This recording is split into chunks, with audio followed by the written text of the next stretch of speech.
Olá, meus irmãos e amigos, que bom a gente dar sequência aos nossos estudos sobre a história dos batistas, os princípios e as doutrinas batistas. Então, nós estamos caminhando, já vamos para hoje, agora, é o quinto estudo dessa série de preparação, porque todo esse nosso esforço, todo esse nosso empenho tem dois objetivos primários.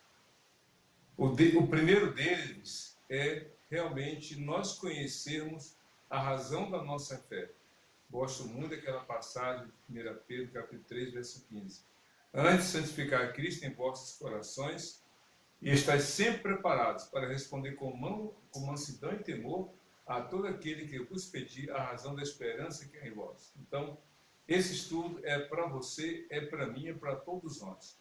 Eu, dando esse estudo para vocês, eu estou revisitando alguns textos, eu estou lembrando, estou estudando algumas passagens.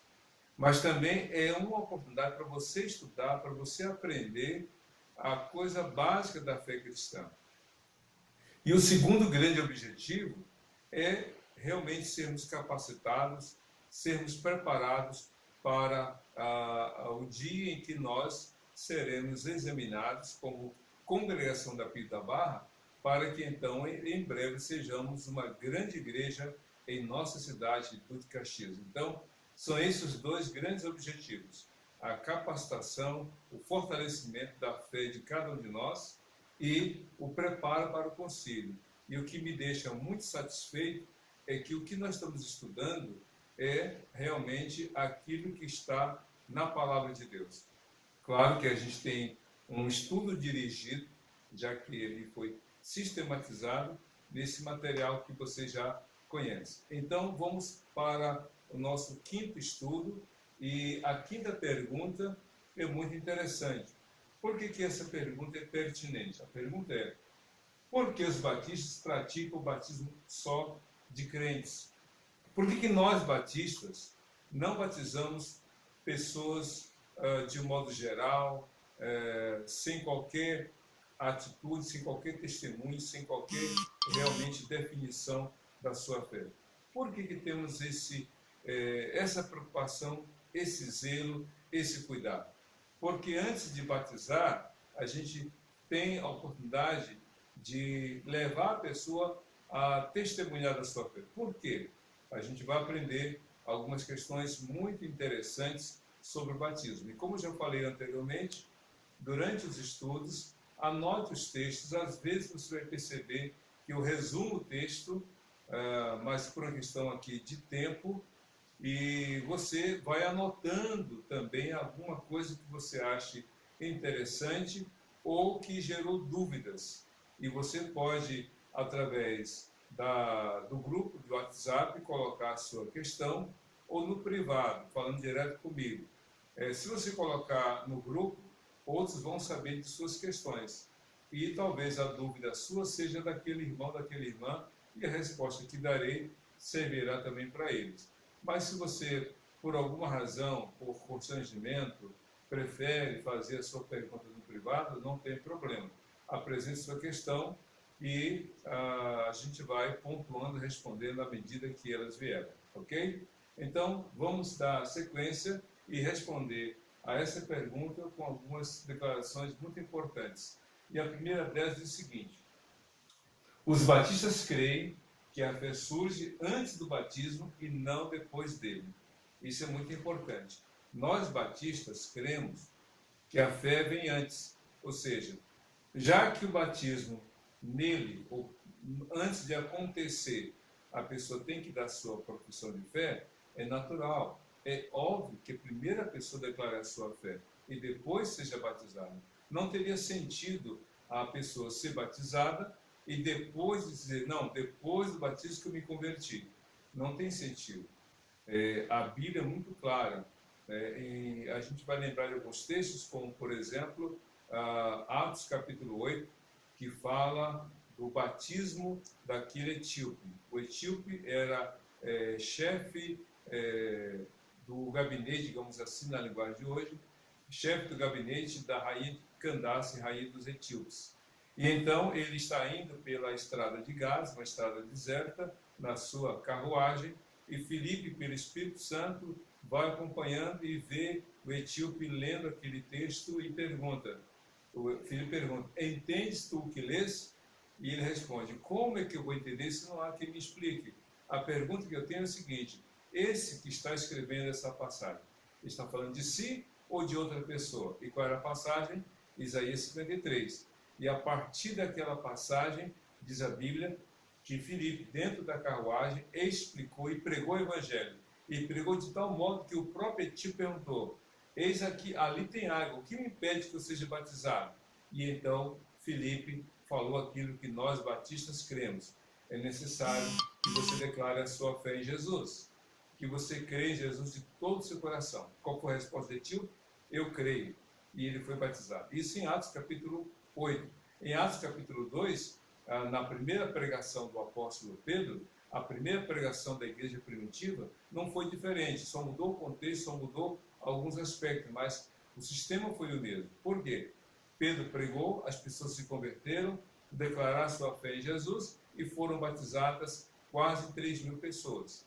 Então, nós cremos que primeiramente vem a fé e depois o batismo. Nesse caso, a causa é a fé em Jesus e o efeito é o batismo. A causa é a fé, o efeito ou resultado dela é o batismo. Não é o batismo que provoca a fé, não é o batismo que provoca a conversão. É a conversão em Jesus que leva a pessoa de forma obediente a se submeter ao batismo conforme a palavra de Deus. Então, isso para nós é pontual e é uma questão básica. Isso, como todos os outros princípios bíblicos, é inegociável. Primeiro se converta e depois seja batizado. Outra questão muito importante que a gente vai aprender é a seguinte: para a pergunta, por que os batistas praticam o batismo de crentes, só de crentes? Não há regeneração ou salvação no ato do batismo. Não há regeneração ou salvação no momento em que a pessoa for batizada. Regeneração e salvação são termos diferentes, mas que têm o mesmo significado. Regenerar é gerar de novo, né? A Bíblia diz isso em 1 Pedro capítulo 1, verso 3, que nós fomos regenerados, ou seja, gerados de novo. Nós nascemos de novo, mas nós nascemos de novo antes do batismo e não no batismo. Equivocadamente, a gente vê em algumas igrejas, né, aqueles irmãos cantando um hino que foi cantado quando eu fui batizado em 1979. Olha quanto tempo atrás. Né? Quando eu fui batizado, no dia 20 de maio de 1979, eu tinha 15 anos, ia fazer 16 anos. Sabe qual foi o hino cantado no dia do meu batismo? Glória, glória, cantam os anjos lá no céu. É o santo coro dando glória a Deus por mais uma vida entrar nos céus. Que coisa esquisita. A melodia é linda, mas a mensagem nada a ver. Ninguém se converte no momento em que é batizado. Ninguém é salvo na hora em que a pessoa é batizada. Então, regeneração é nascer de novo. E nascer de novo é a salvação. Então, a regeneração ou a salvação não acontece durante o batismo, mas antes. Até algumas pessoas equivocadamente também suponham que quando a pessoa é batizada, naquele momento ela é lavada dos seus pecados. Eu me recordo de uma coisa muito engraçada, de um episódio muito engraçado, quando uma pessoa foi batizada e depois, ainda no batistério, ela falou bem alto, todos ouviram: pastor, pode jogar essa água fora. Por quê, irmã? Porque essas águas estão sujas, os meus pecados foram tirados de mim e passar por essa água. O pastor, isso não é nada disso. Então, a conversão ou a regeneração são eventos que ocorrem separados do batismo e, como a gente tem aprendido, antes do batismo. O batismo é uma experiência após a conversão. Jesus falou muito bem isso lá em Marcos 16, versículo 15. Vão por todo mundo e preguem o evangelho a toda criatura. E no verso 16, todo aquele que crê e for batizado será salvo. Se o texto terminasse nessa frase, a gente iria acreditar que o batismo salva, porque ele falou, todo aquele que crê e for batizado será salvo. Mas o texto não termina nisso, termina a seguinte frase, mas quem não crê já está condenado. Ou seja, a salvação é pelo ato do crer. Crer em quem? Em Jesus, que deu a vida dele por você e por nós, por você, por mim, por todas as pessoas. Então, o batismo é algo posterior. Vamos imaginar, didaticamente, aquela semente. Você pega uma semente, planta na terra, cobre, joga água, daqui a pouco, puf, germina, brota, cresce, amadurece, dá folhas, flores e frutos. Foi o fruto que causou a semente? Não. Primeiro foi a semente, depois o fruto. Então é isso que é o batismo. O batismo é uma experiência posterior à conversão. Então a regeneração ou a salvação não acontece no ato do batismo. É algo realmente anterior. Mas vamos avançar e aprender outras coisas importantes. Deixem passar aqui.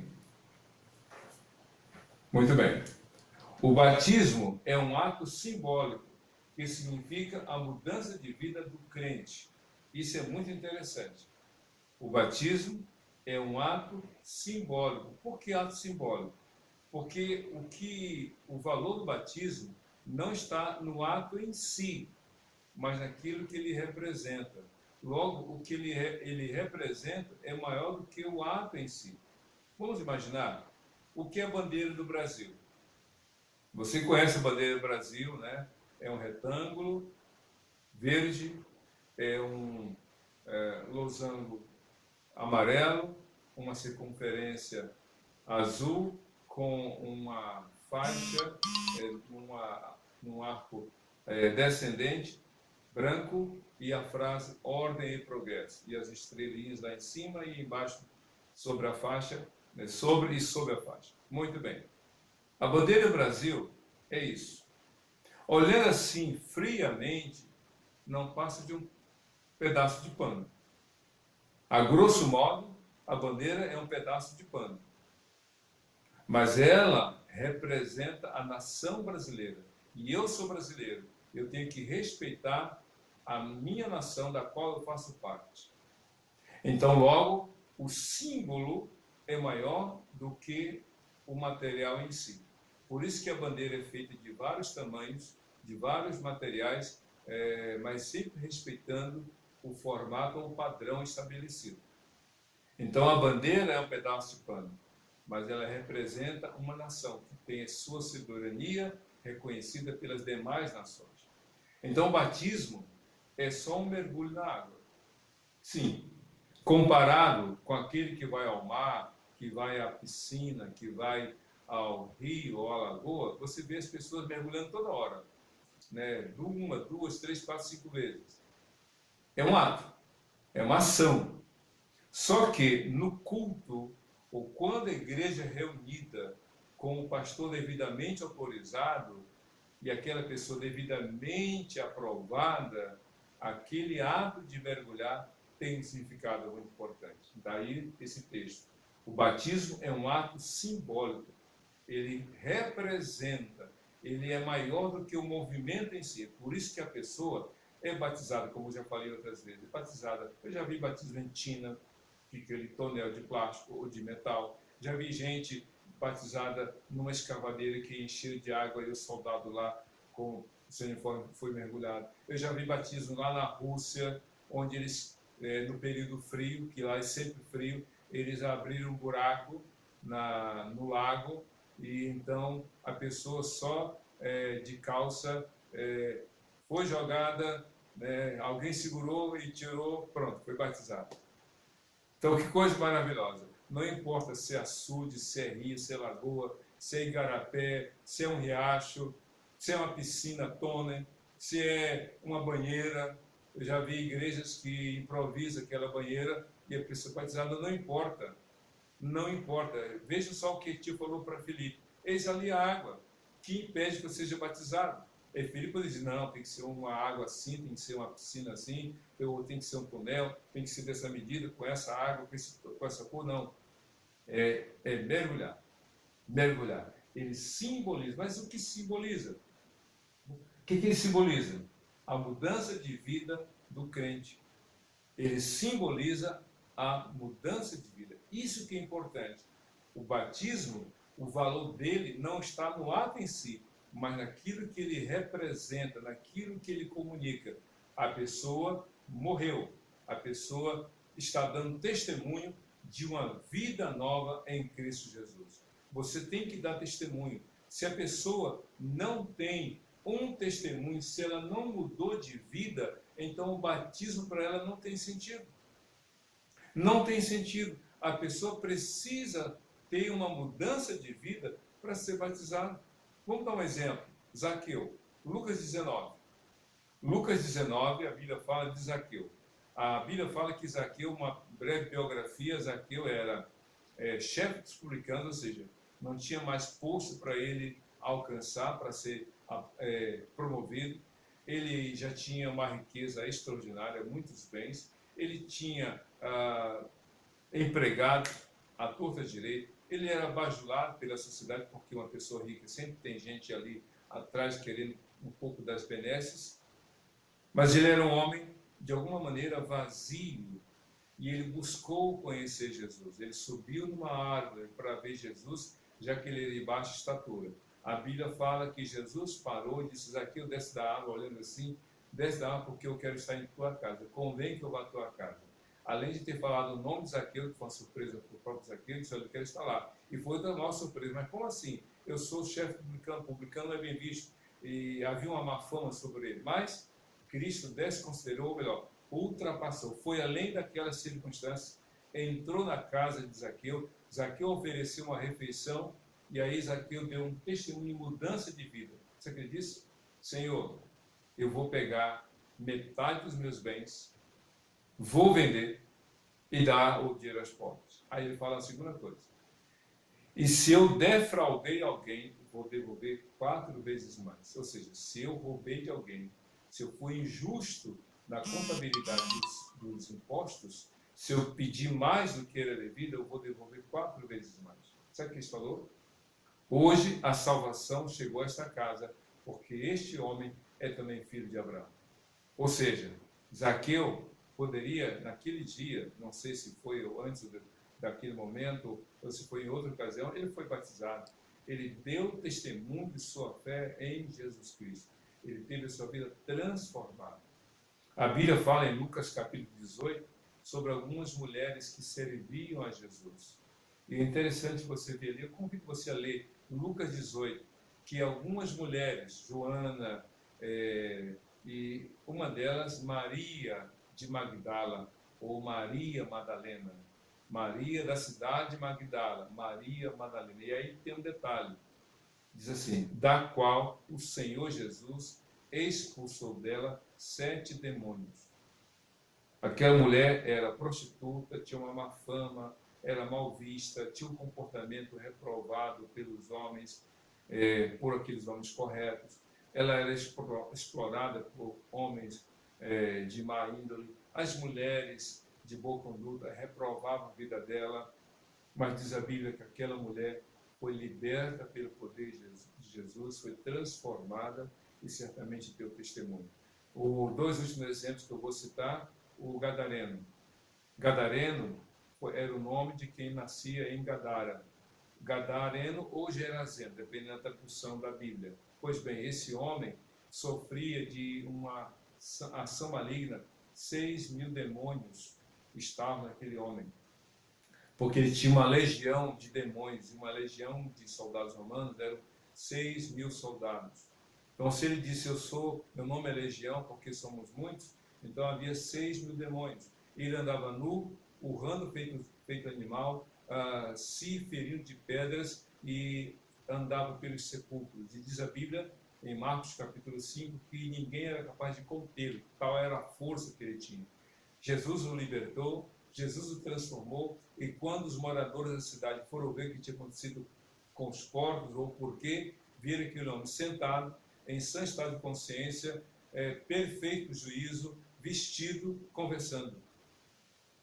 Então você vê ali uma transformação, uma mudança de vida. E o apóstolo Paulo? Atos capítulo 9, a Bíblia diz que Paulo era um homem mau, carrasco, gostava de perseguir os cristãos, estava indo para Damasco para perseguir os cristãos. Diz a Bíblia que ele teve um encontro com Jesus e após 3 dias, cego lá em Damasco, diz a Bíblia que Ananias foi até a casa dele, as escamas dos seus olhos caíram e ele foi batizado em Cristo Jesus. Que maravilha! Então, o batismo é um ato simbólico que fala de uma mudança de vida. Se a pessoa não se converteu, se a pessoa não teve a sua vida transformada pelo poder de Jesus, é como mergulhar numa praia, numa lagoa, no rio, mergulha 1, 2, 10 vezes e só mergulho. Só mergulho. Jesus não quer ver na sua igreja pessoas sendo mergulhadas como se fosse uma coisa qualquer. Jesus quer ver pessoas transformadas, dando testemunho do poder de vida transformada que ele fez nelas. Outra coisa interessante, por que batizamos só realmente crentes? O batismo simboliza a morte, o sepultamento para a vida sem Deus e o nascer de novo para a vida com Jesus. Lembra do simbolismo? É isso aqui. Essa transformação de uma mudança que acontece na vida da pessoa. Mas como é que funciona o batismo? A pessoa é mergulhada, né? O pastor, vamos supor, aqui sou eu, pastor, aqui a pessoa está sendo batizada. Aí eu faço, você crê em Jesus? Ela disse, creio. E então eu faço isso. Então eu te batizo no Pai, no Filho e no Espírito Santo. A pessoa é mergulhada. Depois eu levanto a pessoa. Então esse ato de mergulhar na água, mergulhar completamente, dá a ideia de sepultamento.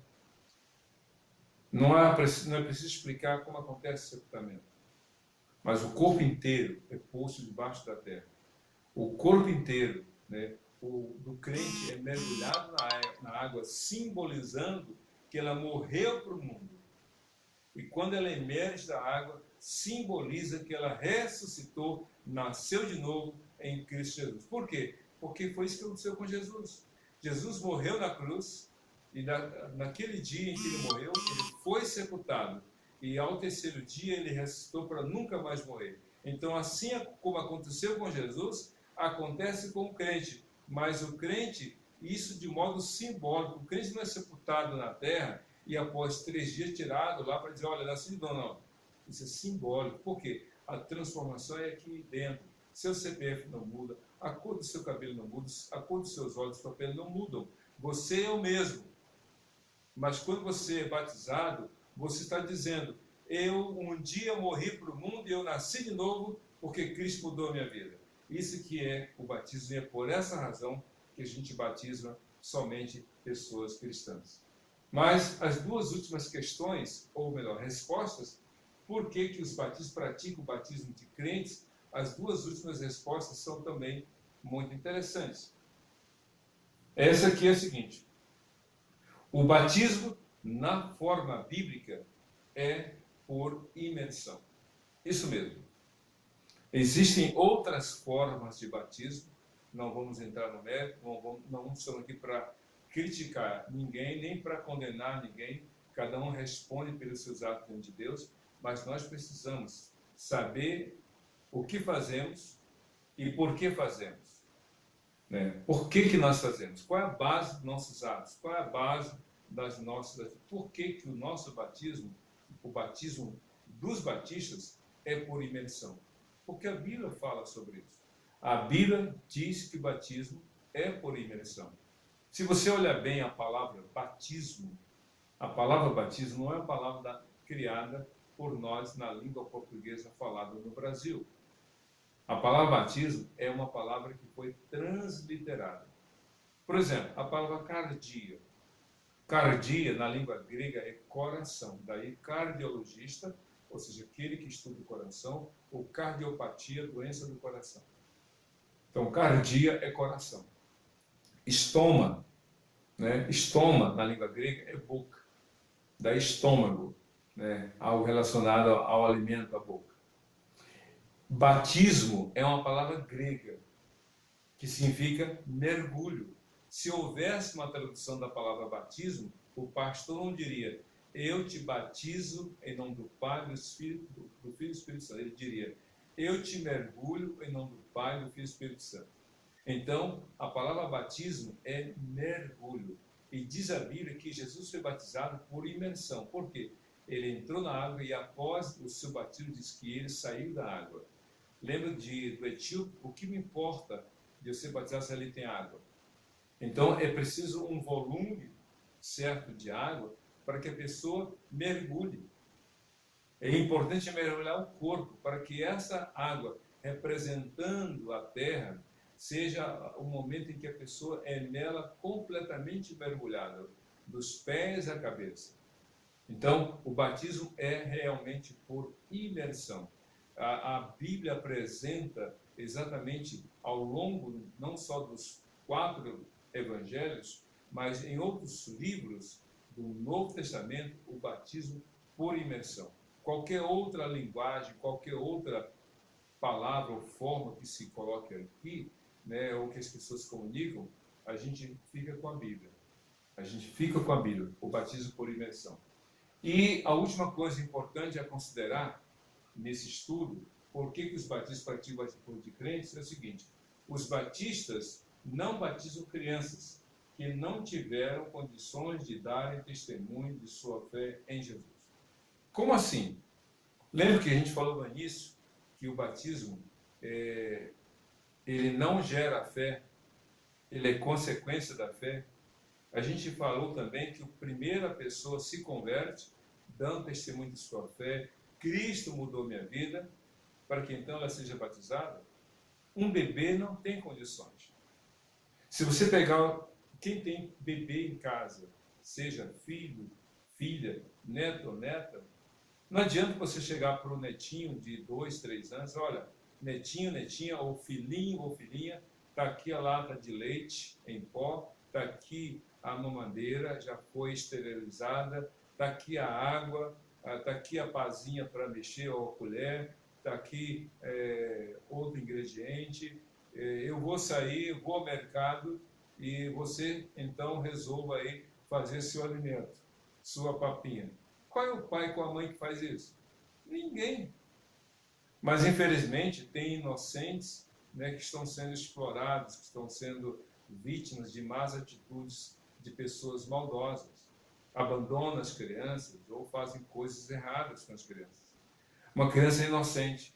Se você ler o livro de Jonas, no último capítulo, que é o 4, o último versículo, Deus fala: como eu não vou ter compaixão de centenas, de milhares de pessoas que não sabem distinguir a mão esquerda, a mão direita da esquerda? Uma criança não sabe distinguir a mão direita da esquerda. Ela não tem ideia. O seu desenvolvimento cognitivo não está pleno. Nem andar, o bebê para andar é a partir de 1 ano e meio. Então, como batizar uma criança se ela nem sabe, se ela não tem nem consciência dos seus erros e pecados? Lembra de Mateus capítulo 19, quando a Bíblia fala que alguns pais levavam seus filhos para serem apresentados e serem apresentadas às crianças para que Jesus impusesse as mãos sobre elas? Pois bem, os pais queriam que Cristo impusesse as mãos sobre elas e as abençoasse. O que os discípulos disseram? Não, afasta, está atrapalhando o Senhor. Aí Cristo os repreende: não, deixa vir as crianças, os pequenos, porque delas pertence o reino do céu. A elas pertence o reino dos céus. O reino dos céus pertence às crianças. Como assim? E aí uma coisa muito particular.